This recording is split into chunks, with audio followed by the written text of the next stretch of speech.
Well, good evening. I have to give you a stand-in talk because I spent the day first with Holly entertaining our pigs with lots of pumpkins from neighbors and friends, and that was a great thing, and I'm going to post a video of it sometime. The rest of the day we spent trying to get down to Norfolk because I have a meeting of the soil and water districts across the Commonwealth of Virginia, and I have to attend and preside over a couple of meetings myself. So here I am in one of the ballrooms in the hotel, the Marriott, down in Norfolk. And there are a couple of things that come to my mind that I'd like to discuss. One is Sandra Day O'Connor. She, I suppose, is originally first noted for breaking through the glass ceiling on the Supreme Court. And you may have heard the story that when she first went to see the man who became an Attorney General of the United States, and she wanted a job as a lawyer, having gone to law school, he offered her a position as a secretary, which gives you some idea of what it was like to be a woman in those days.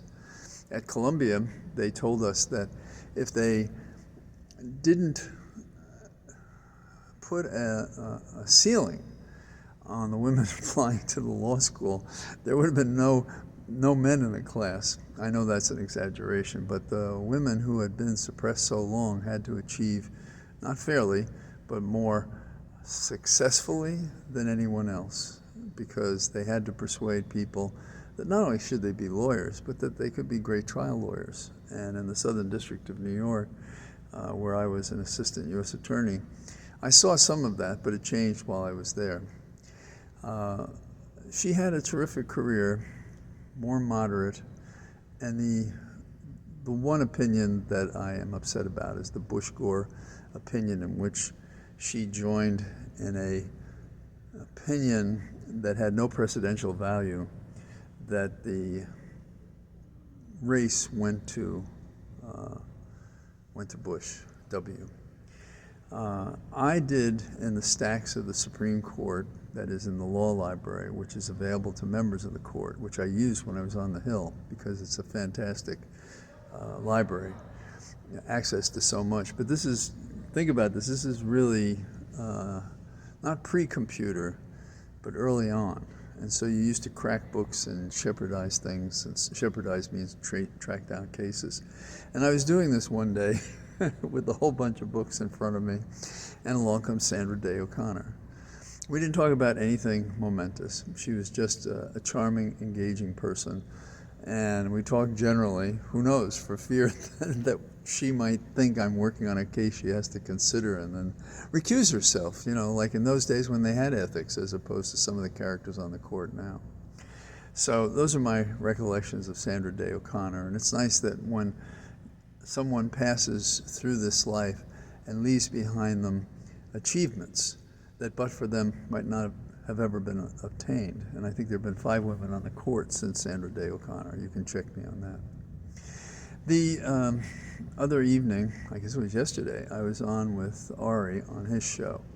And we both enjoy discussing, agreeing, and disagreeing occasionally. We're often in about the same place on things. But one of the things that arose yesterday was the question, and I've heard it reported a great deal today, is whether or not one can prosecute Trump even if he's elected and he's sitting as president.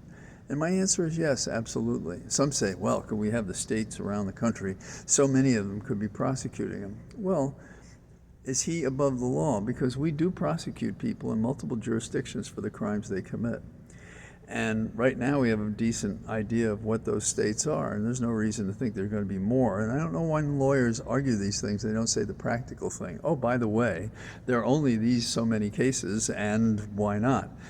Also, I mentioned Vice President Agnew, and Ari asked me, well, that was a federal prosecution. And I said, yes, it was. But I don't think that changes the things, because the question is, can you interrupt in some way the immunity that a person has as president to say, oh, by the way, you committed a crime, indeed, an effort to overthrow our government.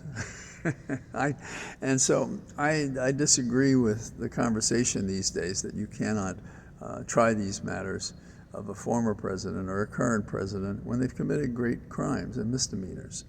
The other question they had was, are you going to interrupt Trump running for office? Stop the music.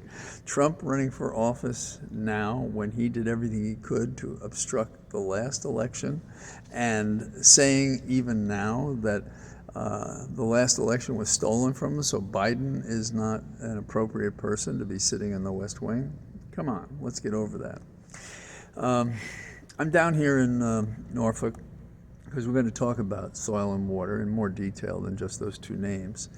And I don't think everybody appreciates what it means these days, that global warming is changing things in ways we can't understand and may not understand in a timely way when we do.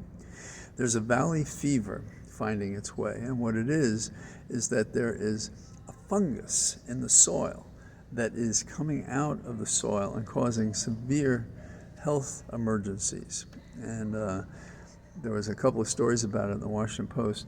But what people don't understand is how serious these problems are and how widespread they are and how different they are. Even here where I am in Norfolk, I mean to come back here, and I don't know when, because the ocean has risen, and as a result of it, it is washing into the streets of the city. But when the ocean rises, it does more than that. It mixed the salt water with the fresh water, compromising farming, agriculture, the use of the land, the soil, and so forth. And we could go through hundreds of these effects that are occurring because we didn't take the steps that we need to avoid these terrible situations.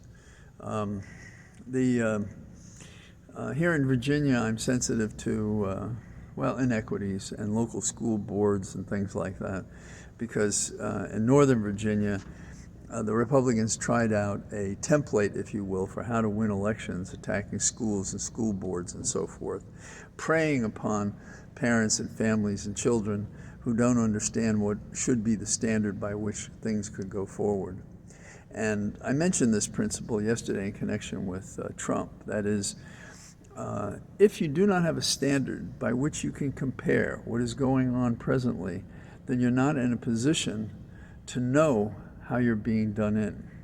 And that is one of the problems in America. And so here we have, for example, minor example, there are lots of examples of this in all the different categories, from taking over the government to, in this case, how you treat children or students who win a grant. And they won a grant, a $10,000 grant, but because it involved an aspect of LGBTQ children, the school board won't allow them to accept the $10,000 grant. What does that teach you? What it teaches me is, if I were a student, I'd do two things. One, I would continue to fight. But the second thing is, I would think I have to work around this organization because they are not responsive to my rights as an individual. And I think we'll see some of that. There are a couple of thoughts I have about where we are as a nation. And the most important one is what Cheney actually said the other day, which is we are sleepwalking toward an autocracy. We are not taking seriously the signs of where we could end up should Trump become president again. And people will, just scratch their necks wondering how it happened, as has happened in other nation states who just didn't pay attention. And we have to pay attention to these things because they are the difference between a democracy and a dictatorship. And we know where Trump is, and we know he's a man of fury. And we know if we don't stop him, we will have perhaps the last election of this still young nation with the promise it had in the Declaration of Independence and the Constitution and the laws and all the advances and the setbacks that were overcome to bring us to today.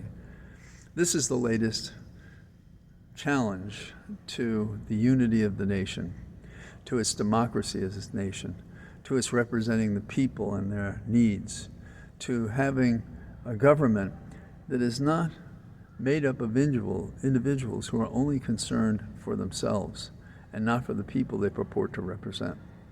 So I'm taking a spin here in this in this vast room that I'm in. Nobody's chased me, which is nice. And I'll probably find some place to talk to you tomorrow. I'm here for the next several days. I have meetings all day tomorrow. All the best. Bye-bye.